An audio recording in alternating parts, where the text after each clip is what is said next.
Ahí bajé los dos archivos. Ok, dos. tiene que exactamente colocarlo. Deben estar viendo ahora R. Voy a... Un segundo acá. Yo desaparecí momentáneamente. Pero el script número 2 debe estar con esto. ¿Bien? En set working director, acá debe estar vacío, pero ustedes deben de colocar su carpeta de trabajo, es decir, la dirección donde van a tener, por ejemplo, esta data. Por ejemplo, en este caso yo estoy apuntando hacia Magister Análisis de Datos y la M, la compartida, digamos, la carpeta compartida que tenemos, que lo tengo todo en Dropbox. Ustedes tienen que colocar el suyo. ¿Bien? Entonces, acá yo cargué ya mi working directo y hice mi dir, ¿no? Que básicamente me da el conjunto de cosas que está dentro de esa carpeta, que es lo que ustedes deben de tener, al principio. Deben de tener esto. Ya, y me dicen cuando estén listos para comenzar a conversar sobre el tema. Ya, un segundo. Sí, Tengo que aprovechar y instalar algo que me pide instalar o no. Bueno, instálalo, sí, van a necesitar algunos paquetes como ggcorplot, que están ahí. Sí, eso me está pidiendo. Algunos para paquete aprovechen, entonces terminen para todo el preámbulo que se requiere para que lo instale directamente sin tener que uno pedírselo. Si no, tendría que hacerlo uno directamente a mano. Install package. ¿Ya? Ok. Entonces... Hola, profesor. Perdón Hola, la hola, demora. hola, ¿cómo estás? ¿Cómo estamos? Perdón la demora. Bueno, básicamente, bueno, eso, tienen que ir a la carpeta que tenemos compartido y abrir el script 2, que está en el script 2, que ese es el que vamos a abrir con RStudio. Mientras ustedes están haciendo esto, yo más o menos introduzco el tema. Hoy vamos a trabajar con un tipo de transformación que es que ya empezamos la clase pasada, que es que básicamente tomaba la matriz de vectores propios de la matriz de correlación, y esa matriz transpuesta multiplicada por la variable antigua produce una variable nueva. Esa variable nueva se llama componente principal. Y en este caso estamos entrando en un tema que se llama componente principal. Vamos a hacerlo en esta clase fundamentalmente el tema de análisis de componentes principales.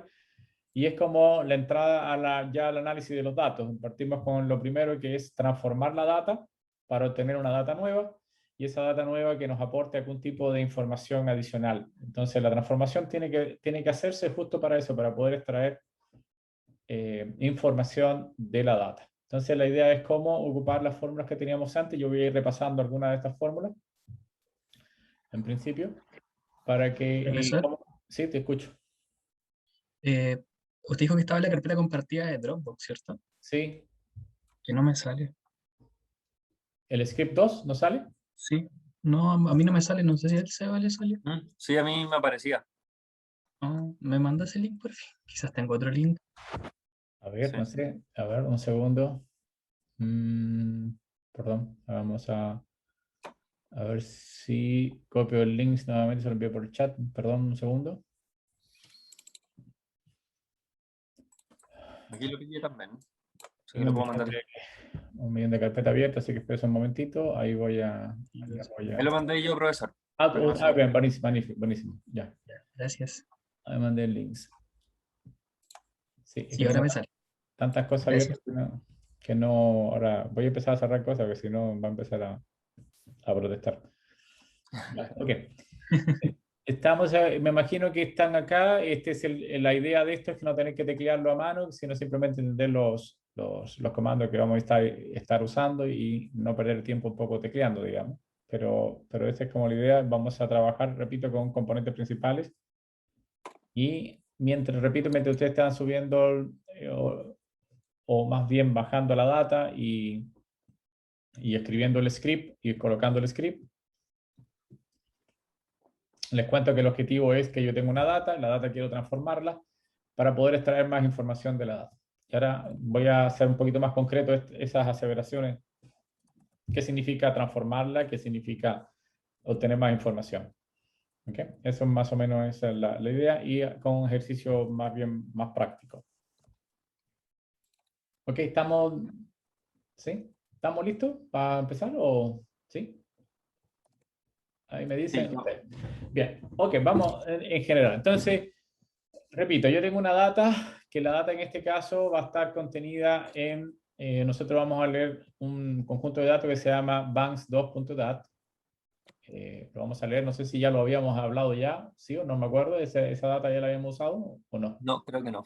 ¿No? Ok, entonces tengo No. que pensar un momentito, un segundito para ilustrar la data, de qué es lo que significa esta data. Denme un segundo para comenzar con alguna explicación.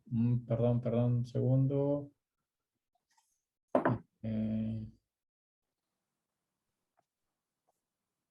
¿Dónde tengo aquí esta data explicada? Dame un segundito para explicarla mejor, para que quede claro, porque este es como el ejemplo práctico inicial. Después las cosas pueden complicarse un poco más, pero si entendemos bien esto, lo otro lo vamos a entender muy fácil. ¿Ok? Entonces esta es la idea. Ya, voy a cambiar un momentito la presentación.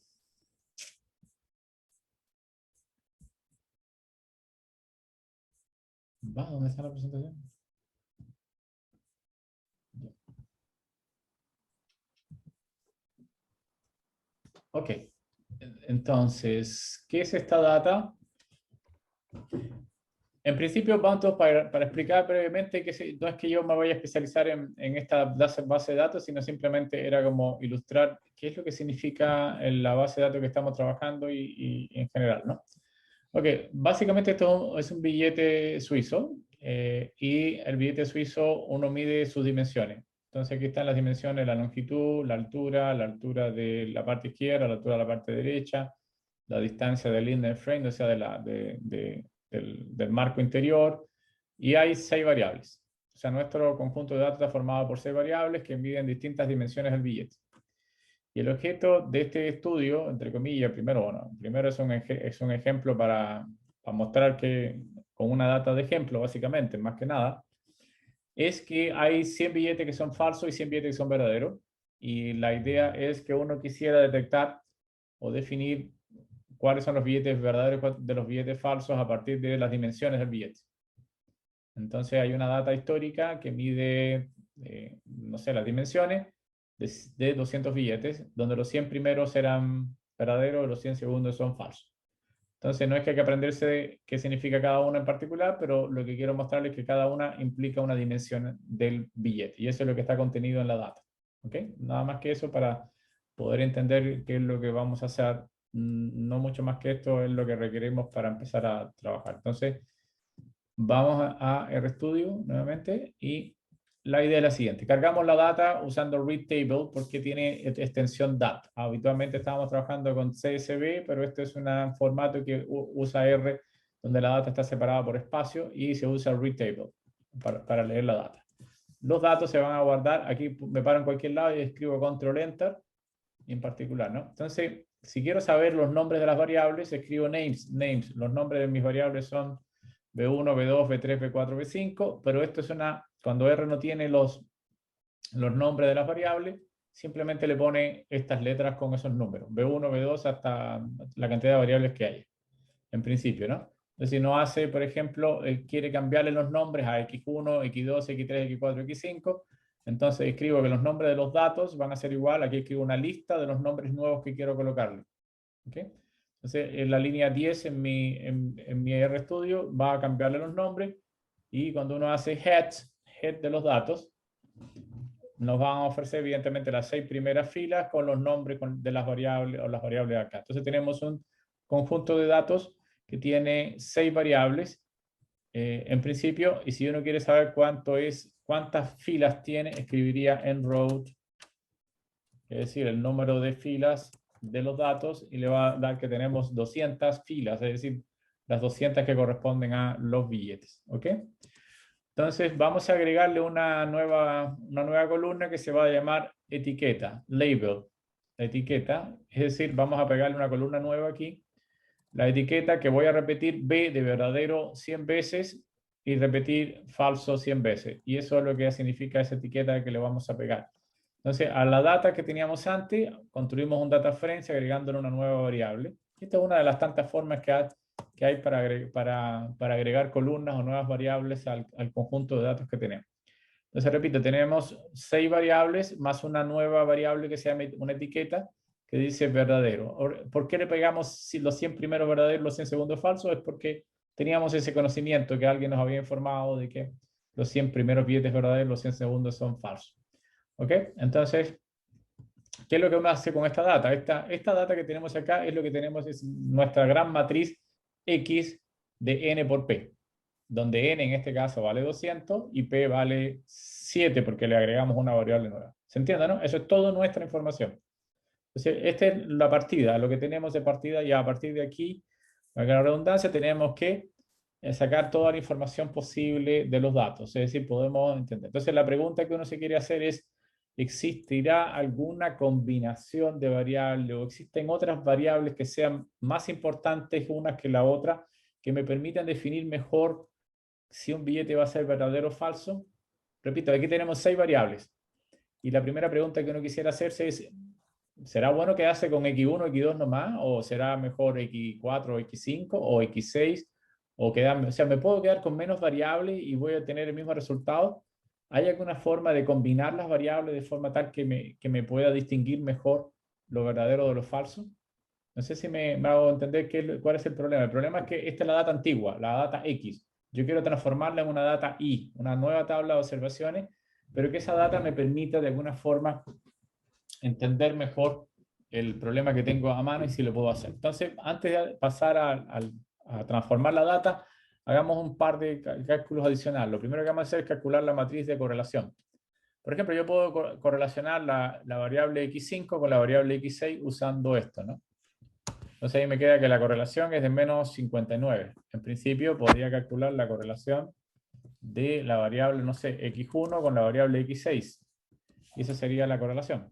¿Sí? Puedo calcular ahora todos los pares de correlación que yo quisiera hacer entre todas las variables. Pero existe una forma más cómoda de hacerlo. Primero, no sé si ya instalaron este paquete, ¿no? Este instalador no lo requiero para hacer la correlación, lo requiero para hacer una visualización de la correlación. Eso.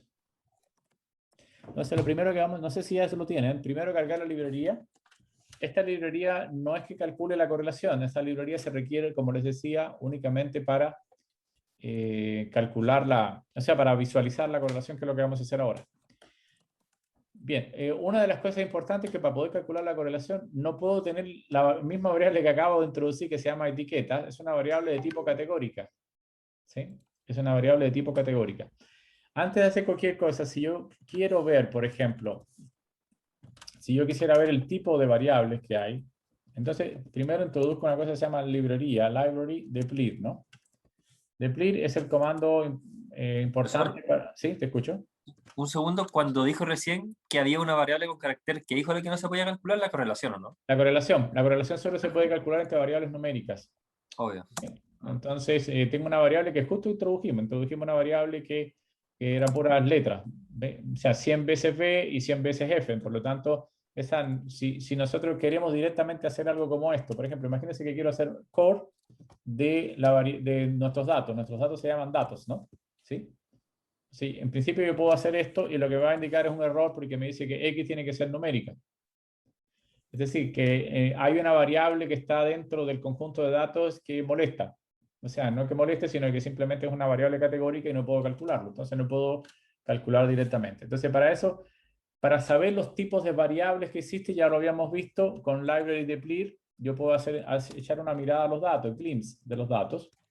Entonces puedo escribir datos, glimpse, acá, habiendo cargado esta librería.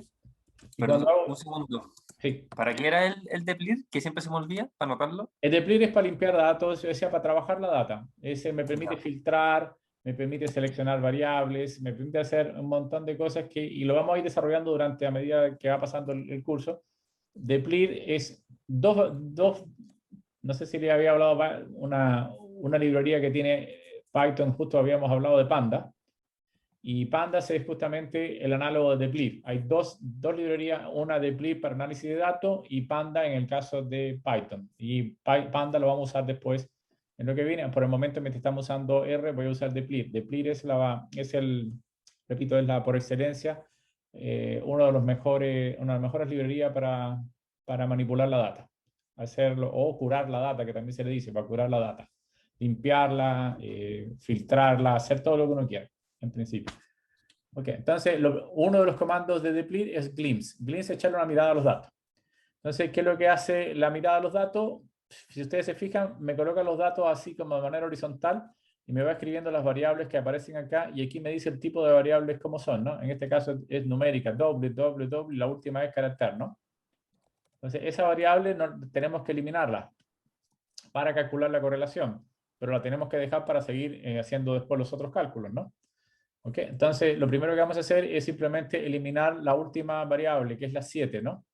Como yo sé que es la 7 por los nombres, ¿no? Si utilizo los nombres de la data, me doy cuenta que es 1, 2, 3, 4, 5, 6, 7. Entonces elimino la séptima columna, la elimino, colocando un -7 acá y lo guardo todos mis datos en X. ¿Ok? Si había algo dentro de la primera coma, elimina una fila, ¿o no? Exactamente. No elimino la fila, sino que fija un valor acá, pero cuando no colocas nada acá, significa elimina todo lo que tiene que ver con las columnas, digamos. Entonces, eliminar se hace con un signo menos. Si tú colocas un signo menos, puedes eliminar o una fila o una columna. Por ejemplo, si yo elimino acá, si yo coloco -1, ¿qué va a eliminar? Va a eliminar la columna -1 y la columna, disculpe, la fila -1 y la columna -7. ¿Se entiende? Perfecto. Entonces, básicamente, lo que quiero hacer acá, ese menos implica que yo eliminé la columna 7, pero si hubiese puesto aquí delante -7, elimina la fila 7. Perfecto. Bien, entonces, lo que hice fue acá y lo guardé en X. ¿Por qué X ahora tiene puras variables que son numéricas? Ok, vamos a calcular entonces la correlación de X, pero le pegué delante un round. Round significa que vamos a redondearlo a un solo valor, para no tener 0,56789, lo que sea, sino hacer Entonces, haciendo esta correlación, ahí tenemos nuestra matriz redondeada en principio, y esta es nuestra matriz de correlación. Es una matriz de 6 por 6. ¿Por qué? Porque tengo 6 variables numéricas que acabo de calcular. Entonces sería una matriz de 6 por 6 y además todos los números están redondeados a un solo decimal después, porque lo escribimos acá, round, ¿no? El comando correcto es solamente score, pero lo redondeamos y aquí está redondeado. Eso es lo que dice core redondeado. Bien. Y Bien, core ahora, 1, ¿sí? ¿Te escucho? no, nada, perdón. Core sería así nomás, pero al Así poner nomás. round y El coma round es 1, para eso, ¿qué dices tú? Correctamente. Ese round, esa cosa que le puse arriba es para que la matriz quede redondeada a un solo decimal. ¿Ok? ¿Para qué quiero eso? Bueno, porque quiero plotearlo. Quiero hacer un diagrama en principio. Entonces, voy a usar el paquete de librería que se llama ggcoreplot, que tiene una única función ese paquete que se llama ggcoreplot, justamente. Entonces, ¿qué voy a pasar? Le voy a pasar la matriz de correlación redondeada. Le voy a pedir que me escriba las etiquetas, que el tamaño de la etiqueta sea 3, que coloque, ahí ustedes van, si quieren ayuda pueden buscar help de ggcoreplot y vean las opciones que tiene, ¿no? Le pueden cambiar las opciones, los colores, el método, etcétera, etcétera, etcétera. Entonces, haciendo esto, tengo una forma de medir el corelograma, o sea, de medir la diagrama. Y esto es justamente una de las cosas que deben hacer en la tarea. En la tarea tienen que ilustrar con visualizaciones distintas correlaciones entre las variables. Entonces, eso es una de las cosas que he pedido. Pueden ocupar esto mismo, pero haciendo el core para la data nueva que tienen ustedes. Entonces, esto les permite a ustedes ver las correlaciones y es mucho más sencillo que estar mirando puros números, ¿no? ¿Okay? Por ejemplo, aquí uno ve que X3 tiene una muy buena correlación con X2.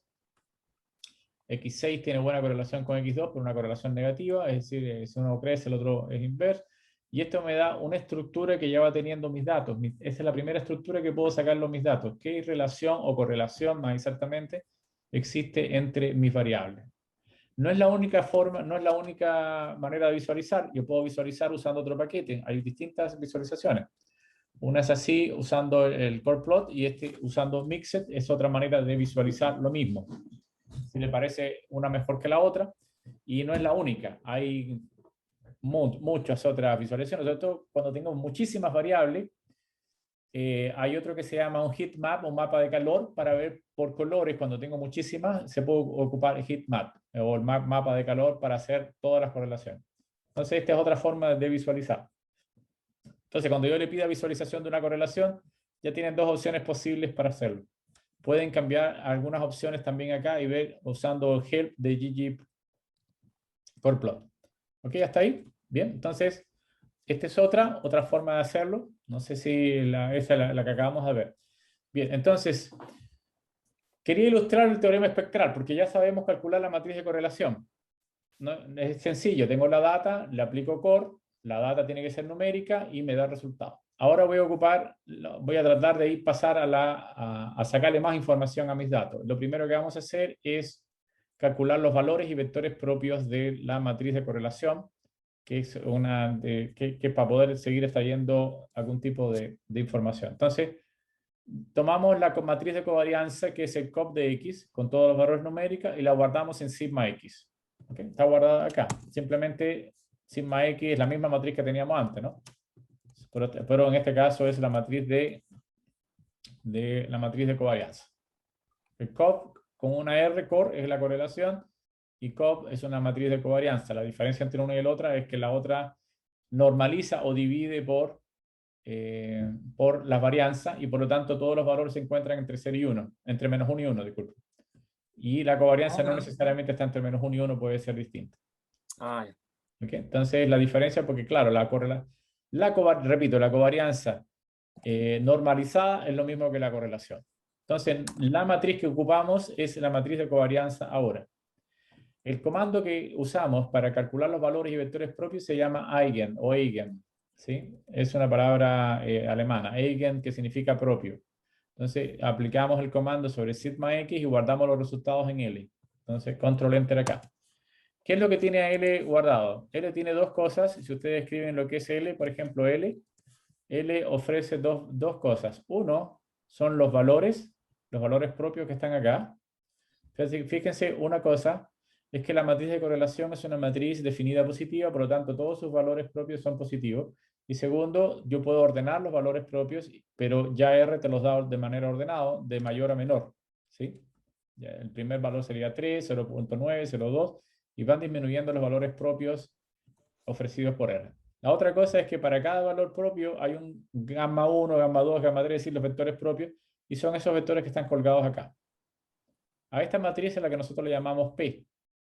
¿Ok? Entonces, por ejemplo, los valores propios son esto, y vamos a guardar esta matriz que está acá, la guardamos en P. ¿Qué cosa es P? Es la matriz... Profe, Sí, te escucho. disculpe, ¿qué era lo que hacía Eigen? Eigen calcula los valores propios y los vectores propios de la matriz. Y los separa por dos cosas. Básicamente, en L, si yo, por ejemplo, coloco un signo peso acá delante, tengo valores o vectores. ¿Qué es lo que quieres? Esas son las dos cosas que guarda el resultado final de aplicarle Eigen, ¿no? ¿Ok? Entonces, lo que hice acá fue que a los vectores que me salen en forma matricial, así uno como colgados los vectores, en principio los voy a guardar en la matriz P. ¿Ok? Están guardados en la matriz P y están acá de esto. Entonces, básicamente, voy a tomar sigma y lo voy a multiplicar por la transpuesta de P por la izquierda y por P para tratar de mostrar el teorema espectral. No sé si recuerdan el teorema espectral, lo que dice es que si yo multiplico por la transpuesta a esta, y este resultado tiene que ser una matriz diagonal, donde en la diagonal están los valores propios. Le puse un redondeo a dos espacios para que sea sencillo de entender, ¿no? Para que se vea. Entonces, básicamente, si ustedes se fijan acá, es una matriz diagonal lo que acabo de obtener, y acá estos son los vectores propios, los valores propios. Ustedes van viendo que los valores propios aparecen en la diagonal, ¿no? El 3 primero, que es el primer valor, el segundo es 0.94 porque está redondeado a 2, el otro 0.24 y así sucesivamente. Entonces eso es lo que hace teorema espectral, simplemente, que si yo hago una especie de sándwich por un lado izquierdo por la transpuesta de P y por el lado derecho por la matriz P, entonces con sigma el resultado va a ser una matriz diagonal donde en la diagonal están los valores propios. Eso es lo que vimos en el teorema, escrito de manera muy sencilla acá. O sea, no nos demoramos... Sí, dale. Una consulta, ese signo de... ¿Esto? Sí, eso era para multiplicar Matrices, ¿no? sí. Ya. No lo vean como cosa distinta, como todo, véanlo como un todo. Porcentaje o un asterisco, eso es un signo de por, pero de producto matricial. Ya. Es para diferenciarlo del asterisco solo, que es una multiplicación común y silvestre. O sea, si yo multiplico 3 por 2, sería así, ¿no? Y eso es una multiplicación de números, pero no es esto que está acá, digamos. O sea, cuando yo multiplico matrices, debo escribirlo simplemente con 2 signos de porcentaje al lado del asterisco. Es para indicarme que tengo una matriz.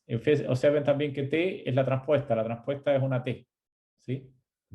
Y otra cosa que podemos comprobar es que P es una matriz ortogonal. ¿Cómo comprobarlo? Por ejemplo, la inversa se escribe con solve. Solve de P es a la inversa de la matriz P. Ups, un segundo. Hay un W que puse ahí que es un solve, lo que voy a escribir. Solve. Esta es la matriz inversa. ¿Okay? Si por ejemplo yo multiplico la matriz inversa, lo multiplico con la matriz P, ¿qué debería dar? Solve de P multiplicado por P. La identidad. Ustedes ven que se ve muy raro, por lo tanto lo que uno quiere hacer es le coloca un round acá, ¿no? Para redondear, para que se vea mucho mejor, porque los ceros aparecen, ahí está la matriz de identidad, ¿no? En principio. Entonces, además, una de las cosas que habíamos que mostrar es que si yo tomo, a ver cómo explicarlo mejor, también puedo hacer lo mismo haciendo lo siguiente, en vez de puedo tomar P transpuesta, TP, y si la multiplico por signo de porcentaje, multiplicado por signo de porcentaje, multiplicado por P. ¿Qué creen ustedes que debería dar la transpuesta de P por P?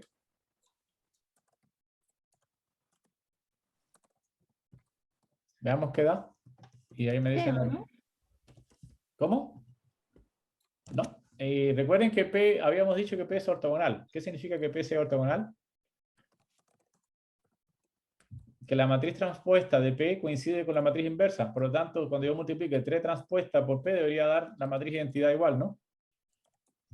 Porque es lo mismo, básicamente, es justamente lo que la declaración que estamos haciendo es que la matriz formada por los vectores propios de una matriz definida positiva, como cualquiera, es una matriz ortogonal. Y eso significa que la matriz transpuesta es igual a la matriz inversa. Y eso es lo que escribimos acá. Entonces, estos son simplemente ejemplos de ocupar el teorema espectral de la álgebra lineal, que es lo que acabamos de ver ahora. ¿Okay? Profe, entonces, ¿ese sigma X sería nuestro lambda? ¿Cuál es sigma X? Disculpa. No, el sigma X no es el lambda. El lambda es justamente el vector. A ver, ¿dónde está? Voy a multiplicarlo acá. Si yo multiplico esto acá, me va a dar... El lambda es esto. Es decir, es la matriz, la lambda mayúscula me refiero. Es la matriz que tiene en la diagonal los valores propios de la matriz. Eso es lo que es el lambda. Entonces, lo que estoy diciendo es que si yo multiplico P transpuesta por sigma. Sigma X, ¿quién es? Es la matriz de covarianza. ¿Cómo calculamos sigma X? Sigma X fue a partir de acá. Es la covarianza de mis datos.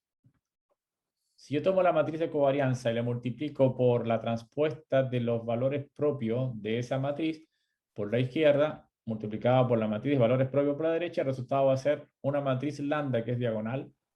Y esa matriz diagonal tiene en la diagonal los valores propios. Entonces, eso es lo que dice el teorema espectral. ¿Se entiende, no?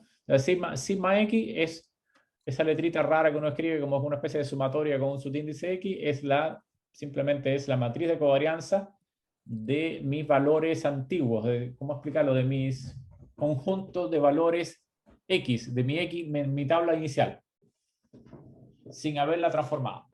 Lo que vamos a hacer ahora es transformar la data. ¿Ok?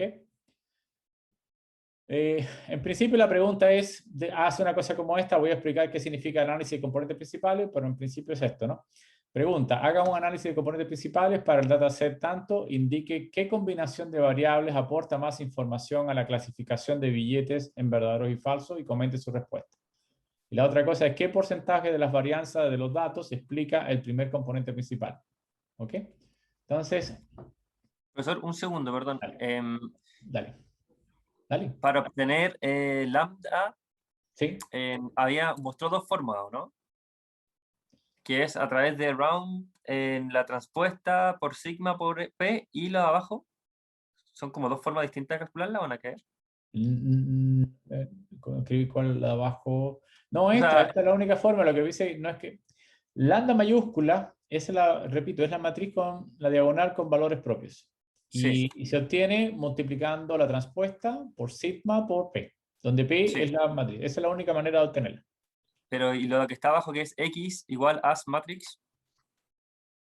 Ah, no, esto es... se me olvidó. Es que lo calculé y me aparece lo mismo, por eso lo preguntaba. Sí, pero a ver dónde es segundo. Tienes toda la razón, deja ver dónde puedo yo... Sí, no es que sea... ¿Cómo explicarlo? A ver, voy a tener que saltarme un momentito hacia una pizarra para poder explicar eso mismo. Ustedes tienen la línea 62-63, yo voy a explicarlo aquí brevemente, ¿no? Tienes toda la razón del mundo, pero lo que quiero decir que esto que está aquí arriba y esto que está aquí abajo es lo mismo.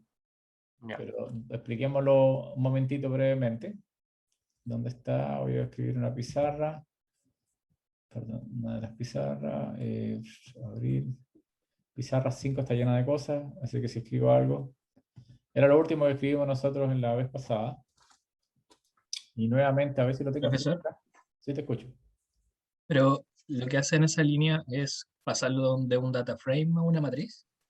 Exacto, pero no lo necesito en principio porque el R es tan adecuado. Sí, a ver, en principio yo no puedo calcular una covarianza de un data frame.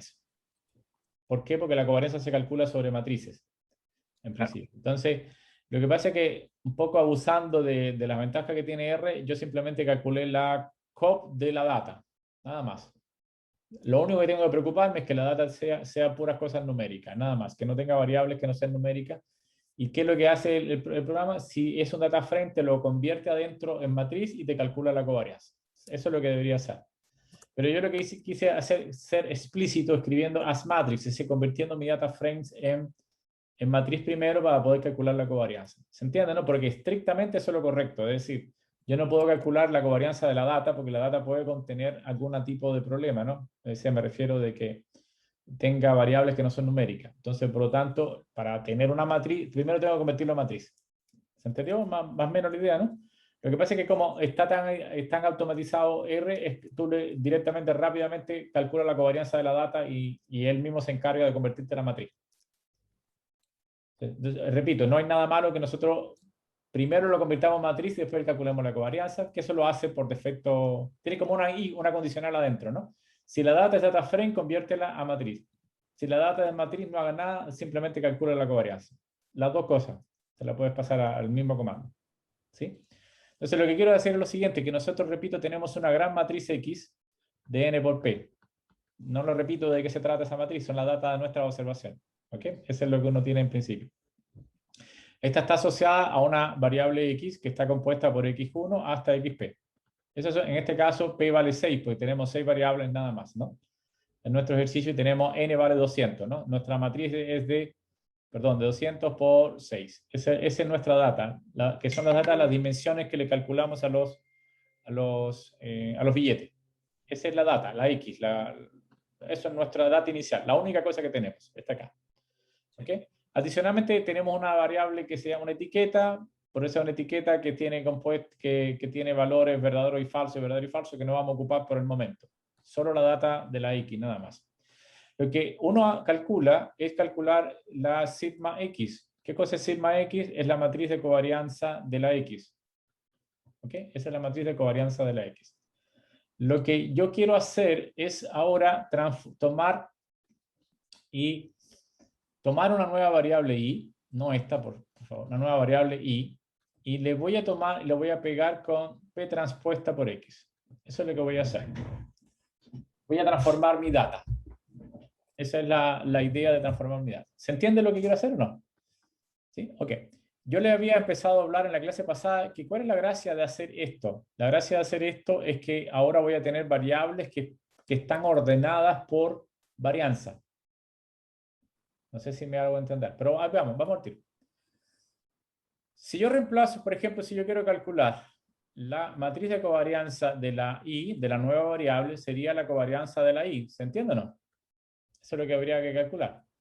Pero la y, ¿qué cosa es la y? La y es esto de acá, ¿no? Sería la covarianza de PTX. Ahora voy a usar propiedades de la covarianza. Esto sale hacia afuera como tal cual como P transpuesta y hacia acá saldría como P. Entonces aquí me quedaría P transpuesta multiplicada por la covarianza de X multiplicada por P. ¿Por qué? Porque se le calcula la transpuesta esta del lado acá. Pero la covarianza de X es lo que le llamamos sigma X. Por lo tanto, lo que estamos diciendo es que sigma I es igual a P transpuesta por sigma X multiplicado por P, ¿no? ¿Se entiende, no? Eso es lo que es. Ahora, esta combinación, usando el teorema espectral nos da lambda. Y eso fue lo que hicimos en R. En R colocamos P transpuesta por la izquierda, con la matriz de covarianza y por la derecha con P y nos daba lambda. ¿Quién es lambda? Lambda es una matriz que tiene lambda 1 hasta, en este caso, lambda 6, ¿no? Porque son 6 valores, ¿no? Y esa es nuestra matriz en general. Pero ¿quién es esta en particular? Esta es ahora la matriz de covarianza de la nueva variable. ¿Ok? ¿Qué cosa es la matriz de covarianza en principio? Como lo habíamos dicho tantas veces en principio, ¿qué significa esto? La covarianza es algo así como, aquí se escribe como la varianza de I1, aquí sería la covarianza de I1 con I2, etcétera, etcétera, la covarianza de I1 con IP. Acá sería la covarianza de I2 con I1, aquí sería la varianza de I2, etcétera, etcétera, etcétera, etcétera, y aquí lo mismo, ¿no? Ahora, yo digo que esto es igual a lambda, ¿y lambda qué cosa es? Lambda 1, etcétera, etcétera, 0 acá, y lambda p acá. Entonces, en pocas palabras, lo que tengo es que mis varianzas son iguales a las lambdas. Es decir, significa que la matriz de covarianza, disculpen, borrar, significa que la varianza de cada una de estas, por eso que estoy apurado, que la varianza de cada una de estas I va a ser igual a lambda I, mientras que la covarianza entre ellas va a ser igual a 0 si I es distinto de J. ¿Por qué? Porque son los elementos que están fuera de la diagonal. ¿Ok? Entonces, en pocas palabras, estoy diciendo que encontré un conjunto de variables que se pueden ordenar por orden de varianza. Es decir, la varianza de la primera variable I1 va a ser mayor que la varianza de la segunda variable y así sucesivamente que la varianza de la última variable que es IP. ¿Ok? ¿Por qué yo sé esto? Porque cada uno vale lambda y las lambda yo lo puedo ordenar. Este sería lambda 1, que va a ser mayor que lambda 2, que va a ser mayor que lambda P, en principio. Y además conozco que las covarianzas son 0, por lo tanto significa que las variables I son independientes, ¿no? Son independientes. Entonces, haciendo una transformación como esta transformación, a partir de mis datos, yo puedo tener un conjunto de variables que tiene unas propiedades muy entretenidas y bonitas. La primera es que todas las variables que obtengo son independientes y la segunda es que las varianzas están ordenadas por orden decreciente. Es decir, la variable I1 va a tener la mayor varianza posible, mientras que las otras van a ir disminuyendo en orden de importancia de cuánta varianza explica de la data. ¿Se entiende eso o no? Entonces, ¿qué es lo que hicimos en R? En R yo simplemente escribí esta fórmula, arriba, en una de las fórmulas redondeadas, y la segunda fórmula que escribí fue esta. Y cuando tú me preguntas qué es lo que si las dos son iguales, sí, las dos son iguales porque utilicé la misma propiedad que estaba ocupando. Entonces, veamos un poquitito si entro nuevamente a RStudio. La primera fórmula es esa la de arriba, esa es la que está empalmada, pero básicamente, si yo calculo la covarianza de esto por esto, voy a obtener el mismo resultado. ¿Se entiende o no se entiende? ¿O no lo ven? ¿Se ve o no se ve? Sí, Profesor. Ya, una cosa importante, porque observen una última cosa para llamar la atención nada más sobre esto, que lo hemos dicho varias veces, pero seguro quiero reforzarlo la idea. Que yo lo que calculé que son similares son las siguientes, pues usando propiedades, ¿no? Que la covarianza de PTX, eso es igual a la covarianza, sería lambda, ¿no? Sí, eso es lo que habíamos visto, ¿no? Pero esto está escrito para la transformación de la variable. Es decir, recuerden que yo lo que transformé aquí son la variable PTX. Pero yo no transformo la variable directamente cuando uso R. Lo que transformo son la data. Entonces, cuando yo transformo y es igual a pt de x, eso significa tomar que mi nueva data y va a ser igual a la antigua data, pero multiplicada por la derecha por la transpuesta de lo que yo le pongo aquí, es decir, por p. ¿Sí o no?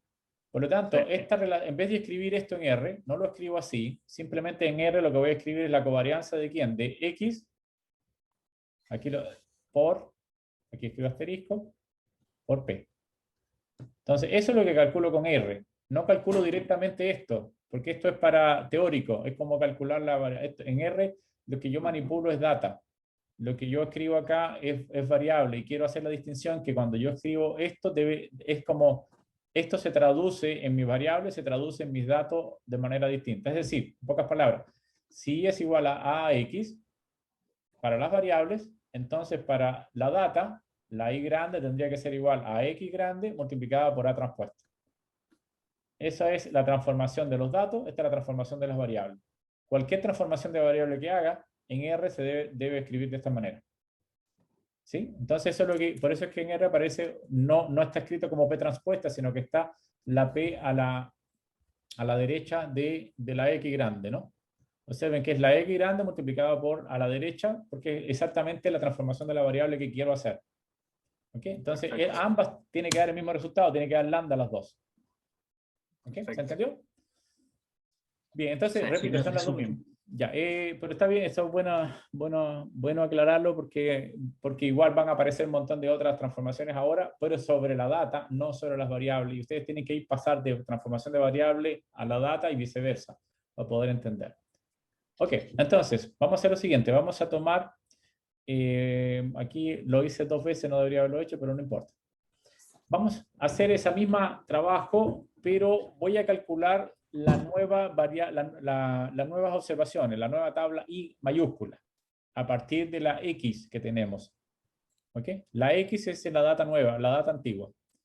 Entonces, ¿qué voy a hacer? Voy a calcular eigen de la matriz de covarianza de X y la voy a guardar en E. ¿Ok? Antes la había guardado en L. Esto lo repetí simplemente. Ups, no encontré X porque tengo que... Ahora llamé con X minúscula para no escribir tanto. No sé por qué hice esto, pero da lo mismo. Ya, ocupé un comando que se llama data a matrix para asegurarnos, aunque ya sabemos que X es una matriz ya porque ya la habíamos escrita, pero ahí nos aseguramos. Nos aseguramos que es una matriz o un array, esa es la clase de la X minúscula, y vemos la dimensionalidad de X, es 200 por 6. ¿Ya está bien? Entonces, la matriz de covarianza de X ya las habíamos calculado, que es esta. No hay ningún problema. Pero ahora voy a calcular la E, los valores y vectores propios los voy a guardar en E. Entonces, dentro de E1 voy a guardar los valores y dentro de nada, voy a dejar E vectores, es la matriz P. Esta es la matriz P, ¿no? ¿Me siguen? ¿Hasta ahí? ¿Sí o no? Sí. Okay. Ya, ok. Bien, ¿quién es esta I minúscula que escribí? En realidad debe haberlo escrito con I mayúscula para seguir mi propia notación. Es tomando la matriz X, que en realidad no debería haberle puesto como as matriz porque ya la X está convertida en matriz, ¿no? Pero aquí nos aseguramos nada más. No va a pasar nada si yo a una matriz la vuelvo a llamar matriz. Entonces aquí me aseguré. No sé por qué, pero bueno. Ya, entonces si yo multiplico por la derecha por la matriz P, voy a obtener la matriz de observación de las nuevas variables. Es decir, haciendo esto, hace la transformación de las variables ordinarias a las componentes principales. La única diferencia es que mis componentes, ahora, o sea, mis nuevas variables I, si yo las llamo, por ejemplo, si yo escribo, no sé, head de I, para echar una miradita, ahora son estas variables ahora, que se parecían a las anteriores, pero ahora son distintas, digamos. Recuerde que las otras eran como de alguna manera eran variables positivas porque tenían que ver con las dimensiones del billete. Acá no necesariamente son positivas, pueden ser negativas también, ¿no? Porque ahora son nuevas variables. Esta es mi data nueva. ¿Okay? Y uno puede decir, bueno, ¿y esto qué cosa es? Es muy raro esto que me acabo de poner, digamos. ¿Por qué no me quedé con la primera? Porque el primer conjunto por último lo entendía, este no lo entiendo. ¿Se entiende la ley? Pero por último tengo una nueva variable. Eso es lo que quiero mostrar, que sí puedo hacer mejor. ¿Cuál es la gracia de tener esta nueva conjunto de variables? Bueno, que ahora todas las variables son independientes una de la otra. Esa es la primera cosa. Y segunda, cada variable tiene una varianza más grande que, o sea, en orden decreciente. La primera variable, es decir, la que corresponde a I1 que está acá, va a corresponder entonces a la primera, estas son las observaciones de la primera variable que es la variable más importante porque está ordenada por orden de varianzas. Antes no podía distinguir si la variable x1, x2, x3 era más importante una que la otra, pero ahora están ordenadas por orden de importancia, donde las primeras son importantes. Esas variables que son importantes se le llaman componente principal y la primera variable es simplemente el primer componente principal. Entonces, veamos cuál es la gracia de esto en principio. Lo que vamos a hacer es plotear. Vamos a plotear nuestra data. Para eso voy a dividir este comando que está acá, significa que dividamos la hoja de graficado en 2×2, es decir, en cuatro pedazos. Esto es lo que significa, parametriza el número de filas de forma tal que 2×2. Estos son parámetros del gráfico, en principio. Veamos qué es lo que hace. ¿Ok? Bien, voy a plotear la primera variable contra la segunda variable. ¿Ok? Y voy a colocar, vamos qué hace primero. Primero hacemos el plot y veamos qué pasa. Entonces, observen que en este lugar de acá, porque ahora va a aparecer gráfico, 4 gráficos. El primero se llenó acá. Y voy a colorear, observen que voy a colorear de acuerdo a la etiqueta, ¿no? Las primeras 100 que son las verdaderas van a ser blue, ¿no?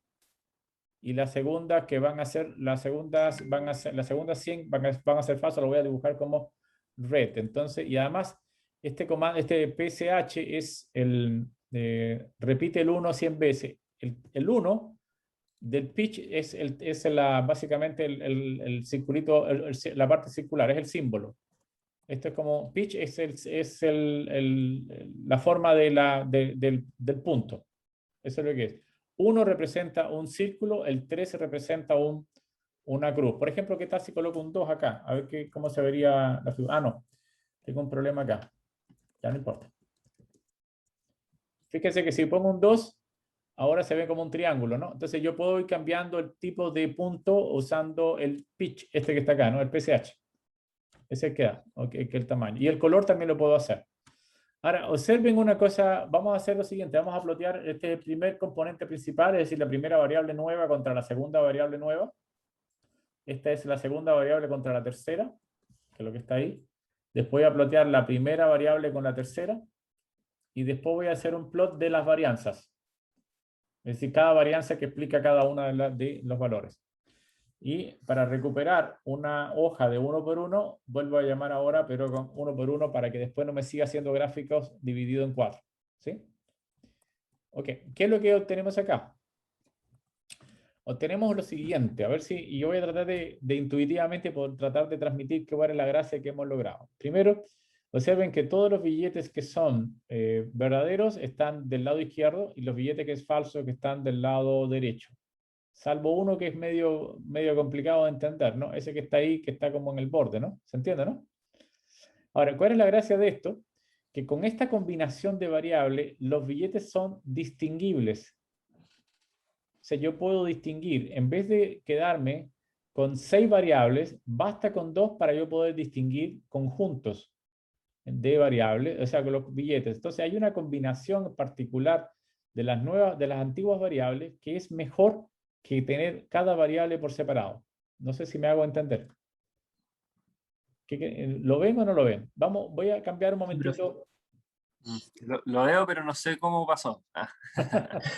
Ok, vamos a explicarlo un poquitito, a ver si regreso a la pizarra un momentito. Perdón, un momentito, dame un segundito, dejámoslo en R un momentito y voy a tratar de, a ver si lo tengo mejor en alguna presentación. Deme un minutito nada más, por favor. A ver si logro tener esto de mejor manera visto. Ups, no lo tengo aquí. Qué lástima. Dame un segundito más y lo vamos a analizar. Resumen de componentes principales. A ver si lo podemos tener. Ya. Ok. Ahora sí. Vamos, ¿dónde está? Voy a cambiar a...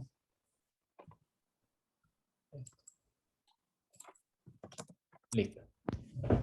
Bien, repito, el problema nuestro estaba aquí. Primero teníamos las X, teníamos 200 billetes y le habíamos tomado toda la dimensionalidad a estas cosas que están acá. ¿Ok? Entonces, ahora lo que hicimos fue calcular la matriz de covarianza. Bien, la matriz de covarianza nos aportó lambda 1, lambda 2, lambda 3, hasta lambda 6. Y esos son los valores propios. ¿Ok? Tomamos, aquí yo le llamé gamma, pero imagínense como P. Esto es P. Esta matriz en realidad nosotros la estábamos llamando P, ¿no? Entonces P es simplemente los vectores colgados. ¿Qué vectores colgados? Los vectores propios. ¿Bien hasta ahí? Ya, nosotros hacemos una combinación. ¿Qué es lo que hacemos? Tomamos ahora una nueva variable que le vamos a llamar I, que va a ser igual a P transpuesta multiplicado por la antigua variable, que es esta es la antigua variable. ¿Ok?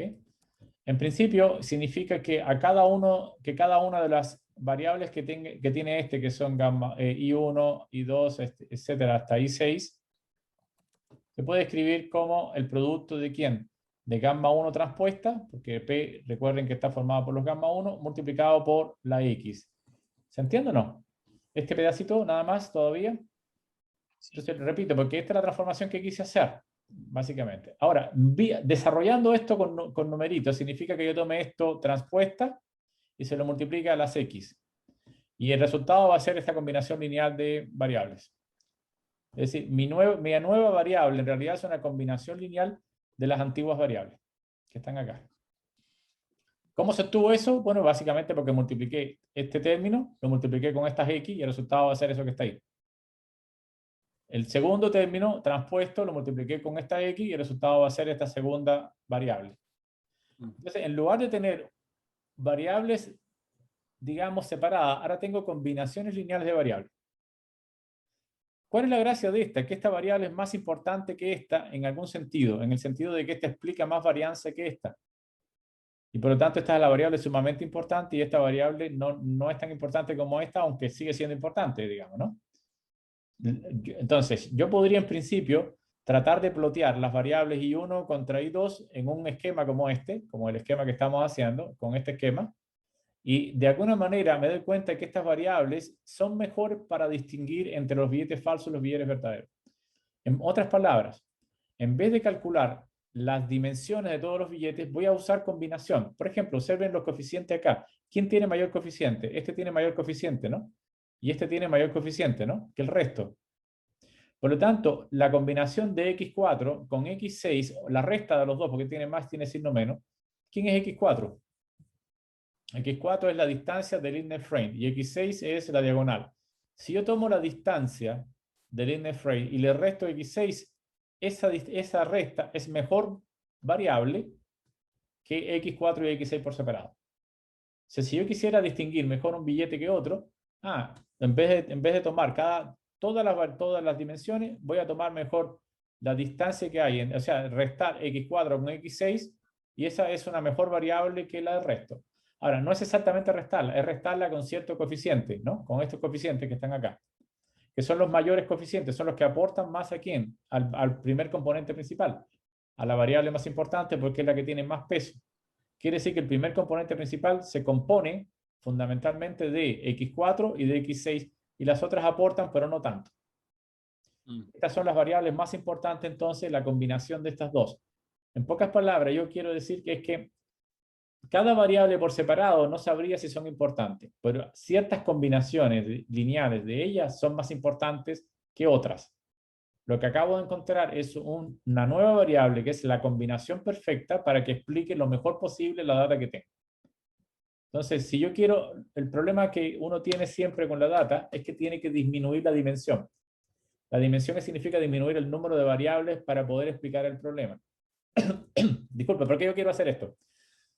Porque tú puedes plotear solamente en 2 o 3 dimensiones, no puedes plotear en 6 dimensiones.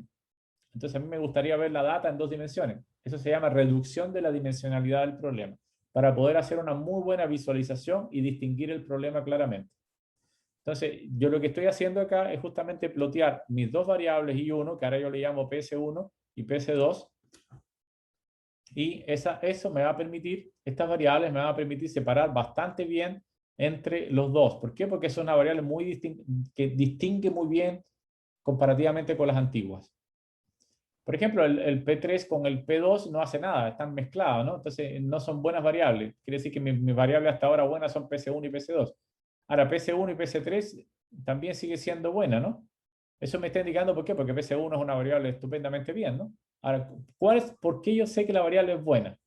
Ah, porque yo puedo graficar acá sus componentes, sus varianzas. El primer componente principal explica, o sea, tiene una varianza de 3, mientras este tiene una varianza de casi 0, de 1, y los demás componentes van disminuyendo las varianzas explicadas. Quiere decir que si yo me quedo con este y con este, puedo explicar y puedo desechar esto. No es exacto, no es una cosa que ya resolví mi problema, sino que ahora tengo una variable que son mucho mejores para hacer un ploteo correcto en 2 dimensiones del problema. En vez de plotear en 6 dimensiones, porque no lo puedo hacer, porque hay una limitante física para eso, o geométrica, ahora puedo plotear en 2 dimensiones algo que tenía 6 dimensiones de partida. ¿Se entiende la idea del tema? Nuevamente, estas son las combinaciones. Por ejemplo, el segundo componente principal es una combinación de ¿quién? De x5 con la resta de x6, ¿no? x5 va a tener un valor positivo y estas dos variables tienen. Entonces, si yo tomo la combinación x6, x4 y x5, entonces voy a tener, o sea, x5 menos x6, x4 es una mejor combinación de variables que tenerlas por separado para poder distinguir el problema de billetes falsos y billetes verdaderos. ¿Se entiende más o menos, por lo menos intuitivamente, cuál es la gracia de tener componentes principales? Más o menos. ¿Por qué quiero hacer esto? Es para poder extraer información de la data, en principio. Sí. Tengo una Dale, duda nomás. dale. En los gráficos, cuando se pone PC versus P2, por ejemplo, Sí. ahí se está haciendo literalmente I1 versus I2. Sí, claro. Nada que ver. Sí, sí. Ya, perfecto. Lo que Ya, pasa es que acá le pusimos PC1 porque vamos a decirle primer componente principal 1 y componente principal 2. Mm, Ahora, si concretamente le pregunto, ¿qué cosas son los componentes principales? ¿Podría decirme cuál es la respuesta? ¿Qué es un componente principal? Así, cualquier cosa de lo que hemos explicado, algo que creen ustedes. Podría ¿Es ser ¿Una como combinación lineal? Sí, ¿qué más? ¿Qué más? ¿Es una combinación lineal para hacer qué? una combinación lineal de las variables para ver su ¿Para? importancia Exacto. ¿Y la importancia cómo se mide? en el grado de ponderación. Sí, pero ¿por qué yo sé que La PC1 es más varianza. importante que PC2, por ejemplo? Ah, ¿La por la varianza que tiene? Por la varianza, porque cada uno explica varianzas en mayores varianzas. Entonces, yo empecé a hacer una gráfica, exactamente, empecé a hacer una gráfica en la vez pasada, no sé si habrá quedado en la mente o no, pero era como intuitivo, más que nada. Perdón, estoy buscando ahí donde tengo aquí Aquí mismo lo voy a hacer. A ver, un segundo. A ver, buscamos una pizarra cualquiera. Aquí. Ya, lo que estábamos haciendo, ¿dónde tengo el lápiz? El lápiz, dibujo, en blanco, cerrar. Ya. Lo que estábamos haciendo en la vez pasada para poder tratar de hacerlo un poquito más intuitivo todavía es lo siguiente. Ok. Perdón. Me demoro unos minutos nada más por torpeza, nada más. Un segundo, voy a insertar una flechita. Aquí está. Por Dios. Era una flechita y no se logró. Un segundo. Ya. Que tengo la pantalla. Cuando tengo una pantalla grande, no funcionan las cosas como uno quiere. Ya. Listo, voy a hacerlo de nuevo. Insertar. Flecha. No sé si. Ahora sí. Esta es una flecha y nuevamente otra flecha. Son mis ejes. Habíamos partido en la clase pasada diciendo que esto era, que esto era X1 y esto era X2. Y yo tenía, por ejemplo, para hacerlo sencillo, tenía un conjunto de datos formado por X1 y X2. Aquí sería la primera observación de la variable 1, la segunda observación de la variable 1, hasta la enésima observación de la variable 2. Aquí es la primera observación de 2, la segunda observación de 2 y la enésima observación de 2. En nuestro caso tiene 6, pero voy a quedarme con 2 nada más, ¿no? Tiene 6 variables en nuestro ejercicio. Ya, yo quiero plotear esto, hacer un diagrama de X1 contra X2, por ejemplo. Entonces, al plotear X1 contra X2, veamos perdón, voy a escribir puntitos acá, vamos a escribirlo, no sé, verde. puntitos, puntito, puntito, puntito, acá, un puntito, más o menos, estoy inventando. Imagínense que nos dé una cosa como esta, que haya cierta correlación entre las variables. ¿Ok? Más o menos una cosa así. ¿Está bien? Entonces, ahí tengo cierta correlación entre estas variables. Podemos poner un poco de más puntos si le parece para que se vea mejor lo que quiero ilustrar. Ya. Y nuestro problema es el siguiente. El problema que nos pide es, dígame si X1 es más importante que X2 o viceversa. ¿Cuál es la variable más importante acá? Entonces, yo lo que habíamos hablado la vez pasada, yo digo, ya, yo quiero que X1 sea la más importante porque, no sé, me tinca que X1 es mejor, digamos. Nada más que por eso, por tinca. Entonces, me paro acá y digo, ya, X2 no existe, solo existe X1.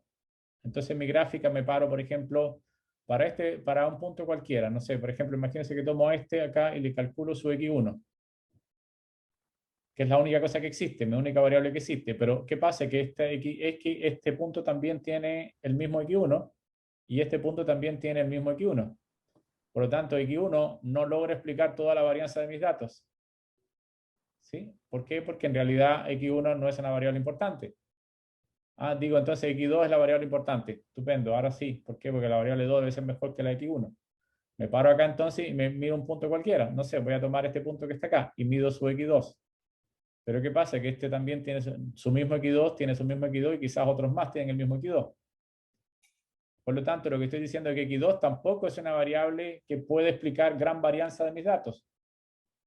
Ahora, yo tengo una cosa importante. Yo tengo ahora una matriz P, que es una matriz que es ortogonal. Y las matrices ortogonales se caracterizan por rotar los ejes. ¿Para qué sirve una matriz ortogonal? La matriz ortogonal, el principal problema o la principal cosa que hace es que rotan las variables.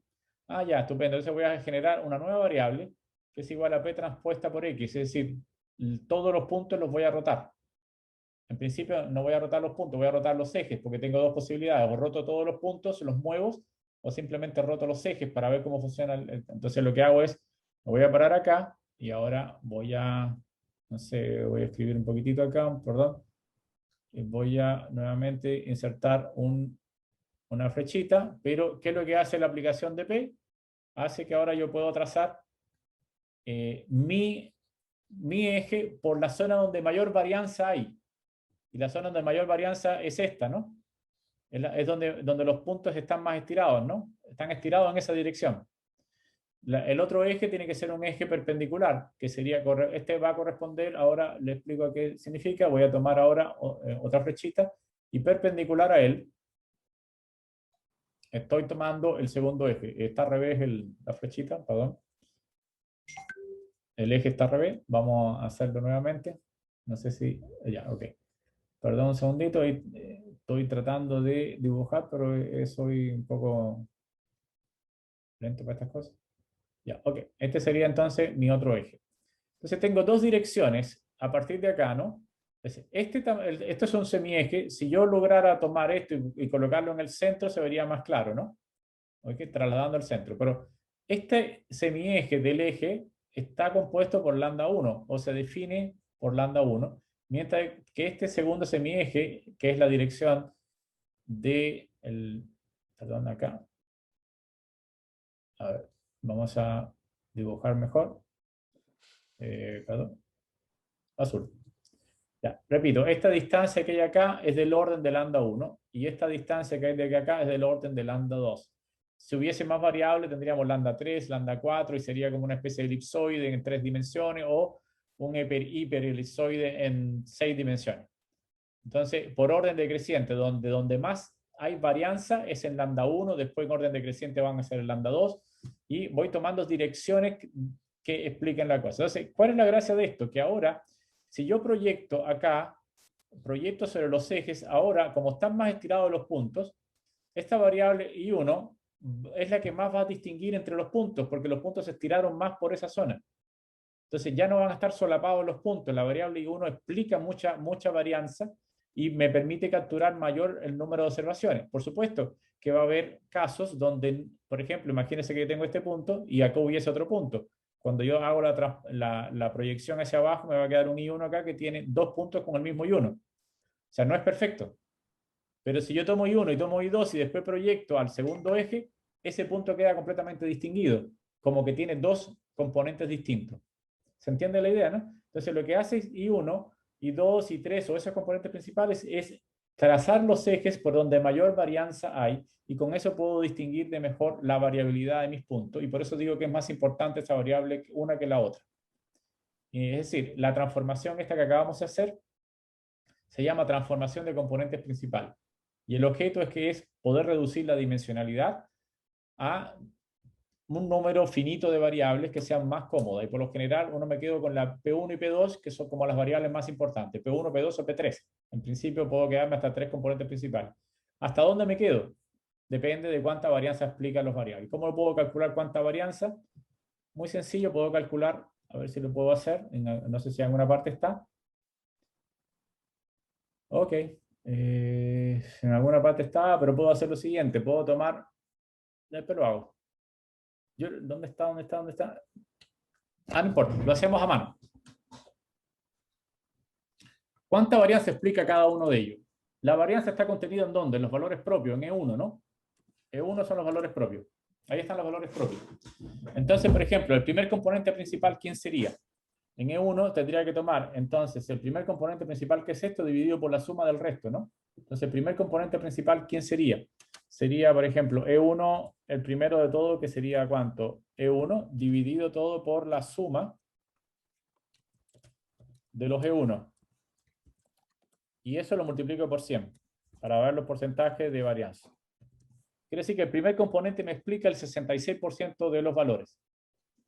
Si yo quiero calcular el otro componente principal, ¿cuánto me explica? Voy a pegar acá y voy a copiar acá y pegar y voy a colocar aquí 2 para saber cuánto explica el otro. El otro explica un 20.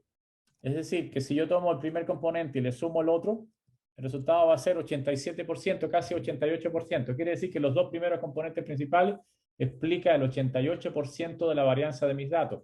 ¿Puedo quedarme con esos dos? Sí, porque el resto como que evidentemente no es perfecto, pero tengo mucha información contenida en dos variables únicamente.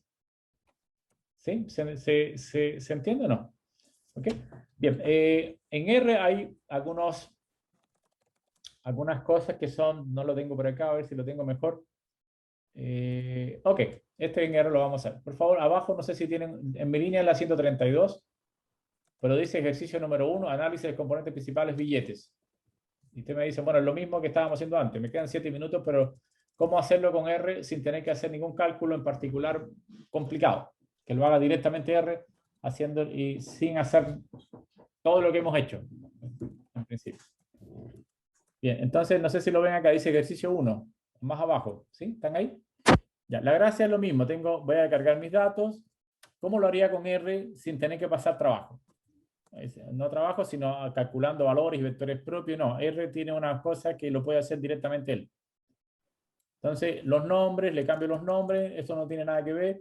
Repito lo mismo que hicimos arriba, para tener mis datos limpias. ¿Ok? Bien, el comando que vamos a utilizar ahora se llama prcom. Es el comando incorporado en R, que es el que calcula los componentes principales. Se llama Principal Component o prcom. ¿Qué le voy a pasar al comando? Le voy a pasar los datos -7. ¿Por qué -7? Porque la fila 7 es la que tenía etiqueta. Y recuerde que los componentes principales involucran calcular la matriz de covarianza, que es una matriz que tiene que ser numérica.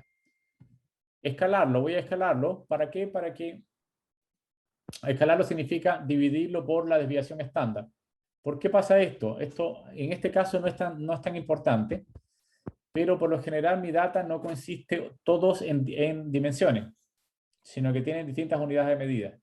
Puedo, por ejemplo, entrar dentro de mi tabla, puede estar presión, temperatura, humedad, todas se miden con distintas dimensionalidades. Entonces, lo mejor para hacer componentes principales y poder plotear en una gráfica decente y hacer combinaciones lineales de esas variables es dividir por la desviación estándar, y eso significa escala true.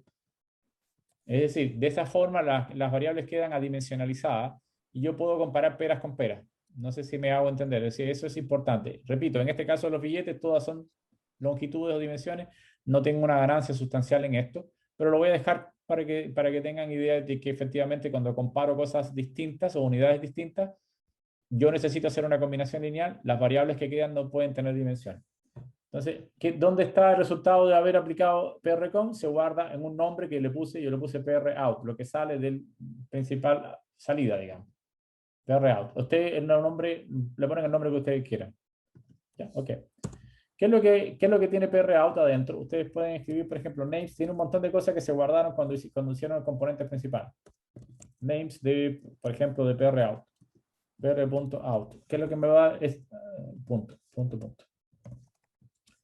Tiene la desviación estándar, rotación, centro, escala y X. Y ustedes me dirán, ¿qué cosas? Todas esas cosas que están ahí. Bueno, las desviaciones estándar justamente son las varianzas, las raíces de las varianzas. Es decir, si yo tomo PROut y lo elevo al cuadrado, esta desviación estándar, voy a tener las varianzas. Es decir, si yo escribo pr.var, ustedes van a ver que tenía justo los valores de las varianzas, que son las componentes principales, disculpen, los valores propios de la matriz de covarianza. Es decir, están guardados acá, no hay que calcularlo, lo tiene guardado, ya lo tiene. Entonces, al elevarlo al cuadrado, tengo las varianzas.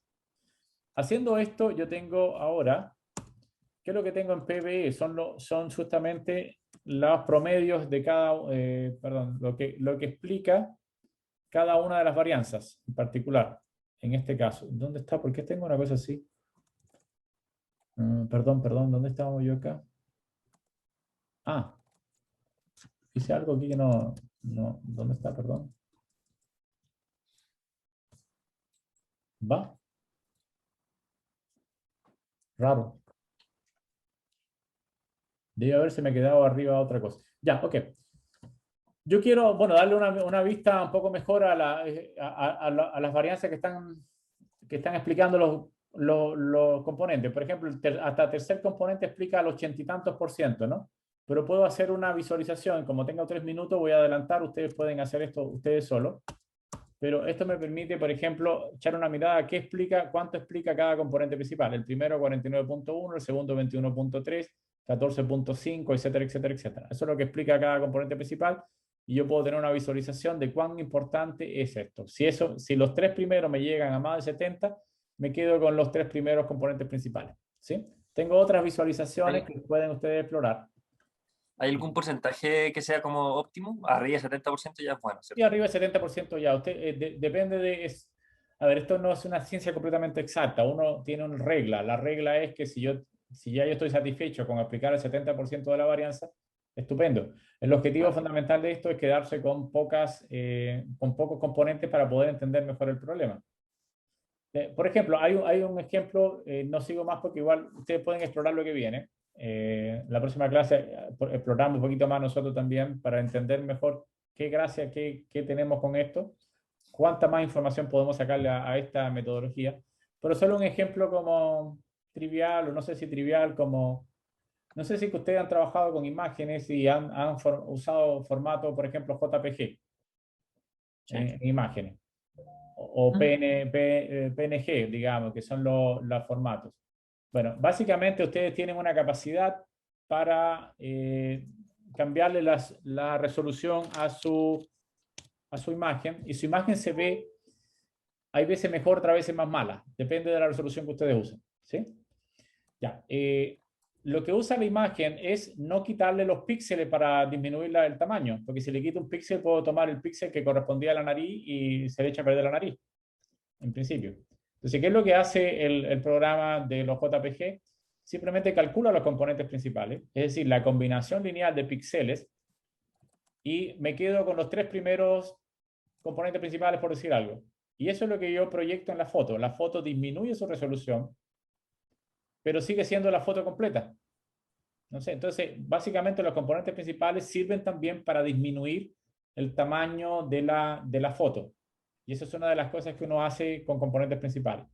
Me quedo con, no sé, por lo general, píxeles estamos hablando, no sé, de 1000 y tanto contra 1000 y tanto, quiere decir que es una matriz que tiene 1000 y tantas dimensionalidad, 1000 y tantas por 1000 y tanto. Entonces, ¿qué es lo que hago? Me quedo con los 100 primeros componentes principales, porque son muchos, me quedo con 100. Entonces, esos 100 hace que tu imagen se vea más borrosa, pero solo si la ves, si te metes adentro de la imagen. Pero si la ves desde afuera, se ve como que captura toda la información que uno quiere. ¿Ve? Entonces nosotros vamos a hacer una tarea donde ustedes van a trabajar con una imagen que se van a hacerle a esa matriz le van a hacer un análisis de componentes principales y van a quedarse con una cierta resolución. ¿Con cuánto me debería de quedar para que mi resolución sería tanto? Entonces eso es como una idea nada más de alguna de las aplicaciones. Infinitas aplicaciones tiene esto de componentes principales, todavía se sigue publicando con este tipo de cosas. Es uno de los métodos para disminuir la dimensionalidad. Dejémoslo hasta acá, chicos, si les parece, porque ya estamos en la hora. Ok, bien. No sé si se entendió, si tienen alguna pregunta, me da miedo preguntar. No, yo no tengo dos problemas. Ok, buenísimo. Ya un poco. Que hice un nuevo formato y me quedó mucho más claro que ahora puedo tener el R y la clase abierta. Antes era muy difícil. Ah, porque antes tenías que hacer las dos, uno por acá, uno por otro lado y después correr por otro. Ok, ya. Claro, y ahí es imposible seguir la clase. Ahora lo logré. Ya, ok, buenísimo. Bueno, chicos, nos vemos entonces el martes. Antes. Ok, bueno, que estén bien. Chao, profesor. Chao, chao. Igual, Gracias. chao. Gracias, profesor. Chao, Chao, chao. chao. Chao. Chao, chicos. Chao. Chao.